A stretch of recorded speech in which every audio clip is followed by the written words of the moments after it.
Attention, il me paraît bon de vous faire part que ma coupe est en constante évolution, et ceux qui me suivent depuis le tout début l'auront sans doute remarqué. En gros, je laisse pousser certaines parties, j'en coupe d'autres, je fais une teinture, bref. En général, j'adore mes cheveux, et histoire de faire un lien avec mes activités artistiques, je fais comme je le sens, je fais ce que je veux. Mais parfois je peux pas en dire autant, comme dans le cas d'aujourd'hui et de mon point de vue, sûrement à cause de la manière dont je les ai coiffés. Disons que c'est pas trop ça. Non. Tout cela étant dit, vous conviendrez que cette intro n'aura servi à rien, à part rallonger inutilement cette vidéo en plus d'appuyer justement sur ce point. Donc, pour annuler ça avec autre chose, j'aime les films Equestria Girls, je me vernis les ongles, j'ai kiffé les poissons pain et crème anglaise, je suis pas un psychologiquement androgyne, wouhou! Pourquoi j'ai fait ça? J'en ai aucune idée. Merci, on enchaîne, bisous, amour et muffins. Ainsi que d'autres trucs random agréables. Coucou les brownies et bienvenue dans Parlons Poney. Pour l'émission d'aujourd'hui, je vais m'intéresser à un produit en particulier, étant lié à quelque chose qu'on m'a souvent demandé, les posters.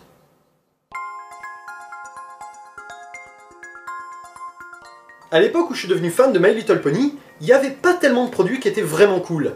Avec le temps, ça a beaucoup changé, aujourd'hui on trouve quand même pas mal de choses par rapport à l'époque.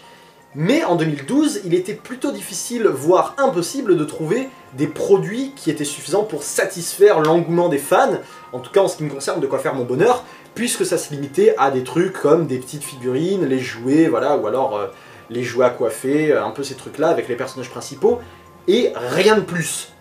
Bon, c'était ce dont on pouvait s'attendre avec une licence comme My Little Pony, mais c'était totalement insuffisant pour satisfaire mon engouement pour la série, et simplement pour faire mon bonheur.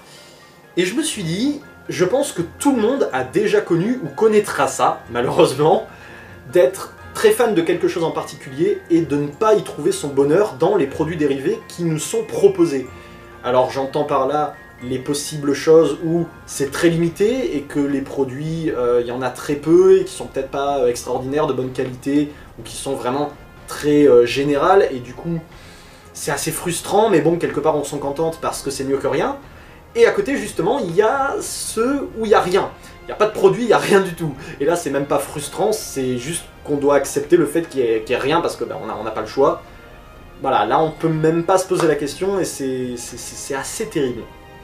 Et je vous raconte ça parce que, pour cette histoire de posters, il se trouve qu'à l'époque, il n'existait rien concernant les posters, hormis des posters achetables à l'unité, qui je crois étaient disponibles un peu dans les conventions, ce genre de trucs. En tout cas, en dehors de ça, c'est qu'il y en avait quelques-uns disponibles à l'unité.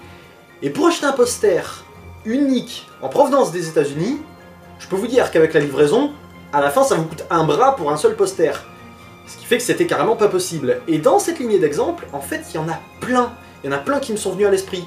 À l'heure actuelle encore, je pense aux Mystery Unis, dont il est assez difficile de se procurer un pack complet. Parce que à partir du moment où c'est pas disponible chez nous, donc il faut prendre à l'étranger, qui dit à l'étranger dit frais de livraison, possible frais de douane, et quand il s'agit d'un produit volumineux, et surtout qui n'a pas nécessairement une grosse valeur, comme par exemple ma DJ Pod Free, qui est une exclue Comic-Con, et donc ça valait le coup que je la commande d'aussi loin, c'est un produit qui avait déjà une certaine valeur, mais dans un cas où c'est des petites choses qui méritent pas en fait de payer peut-être le double du prix juste pour avoir le même produit, mais chez nous, ça fait vachement mal. Ça fait vachement mal et ça rend le truc assez compliqué, voire impossible dans certains cas, à part si on veut vraiment mettre la main au portefeuille. Je pense également, et j'espère qu'un jour ce sera réglé, à Gravity Falls, qui n'a aucun intégral Blu-ray ou DVD. Il n'y a vraiment rien, cette série n'est juste pas regardable sans que ce soit par internet. Et le truc c'est que moi je suis très attaché au format physique, donc j'ai du mal avec ça et je suis pas prêt à payer les sommes qu'on me demande pour avoir quelque chose de dématérialisé, quand je pourrais avoir un beau produit dans mon placard, voilà, enfin sur mes étagères plutôt. Et tous ces trucs font que voilà, c'est assez frustrant, voire parfois inexistant, et voilà, parfois c'est assez rageant. Et il y a également, possiblement, ça m'est pas mal arrivé aussi, des produits qui existent dans d'autres pays et pas dans les nôtres. Là je pense aussi à certaines séries comme Sarah Jane Adventures, qui est une très bonne série anglaise, en tout cas en ce qui me concerne, à laquelle je suis pas mal attaché, spin-off de Doctor Who, qui n'existera jamais chez nous. Et bon, alors aujourd'hui il y a un coffret intégral anglais, sous-titré anglais, donc pour peu qu'on se débrouille, ça peut le faire. Mais voilà, il y a plein de choses comme ça qui ont soit mis beaucoup de temps à arriver. Je suis sûr Je suis sûr que tout le monde a été confronté à ça, et je pense que tout le monde a un exemple en tête de quelque chose qui n'existe pas, ou qui a mis très longtemps à arriver, ou peut-être qui même maintenant attend que quelque chose arrive enfin, devienne disponible, soit peut-être créé. Ce genre de truc, c'est... Voilà, c'est quelque chose qui me passionne pas mal, parce que parfois ça me dépasse, parfois je comprends pas, et parfois, comme pour le sujet d'aujourd'hui, eh ben, je me dis qu'il y en a qui ont vraiment de super bonnes idées, et c'est pour ça que je voulais parler des posters.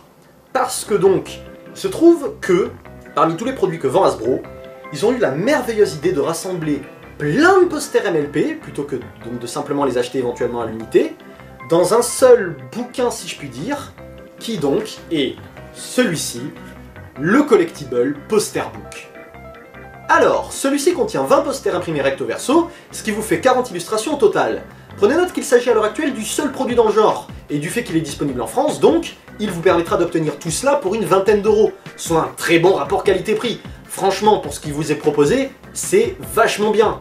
De plus, ce qui m'enchante, c'est que pas mal de posters reproduisent diverses affiches que l'on peut voir dans la série. D'autres sont carrément des créations d'affiches qui pourraient tout à fait apparaître dans certains épisodes. Et personnellement, j'adore tout ce qui amène la fiction à la réalité. Le seul défaut que j'ai pu lui trouver, histoire de pinailler, c'est qu'il n'y a pas de système d'attache pour les posters. Une fois enlevés, on ne peut pas les re-ranger véritablement. D'ailleurs, faites quand même un minimum attention en les retirant, ça m'avait un peu abîmé la bordure de ma première affiche. Et aussi, il faut bien le dire, si vous adorez deux illustrations qui sont sur le même poster, ben faudra le retourner de temps en temps. Ou vous achetez un deuxième Collectible Poster Book de MLP, ça marche aussi. Donc voilà, avec tout ça, vous pourrez recouvrir vos murs des posters de vos poneys préférés. Après, je vous avoue que je n'ai pas pu vous montrer toutes les affiches, il en manque 9 pour information. Mais bon, on en voit d'autres dans le reste de mes vidéos, et comprenez que je n'avais pas envie de les sortir de leur cadre, qu'il aurait fallu décrocher, ça aurait été compliqué, j'avais pas envie de me prendre la tête. Si vraiment vous voulez les trouver, vous saurez comment vous y prendre. Allez, je vous dis à la prochaine, portez-vous bien, et d'ici là, n'oubliez pas, restez vous-même!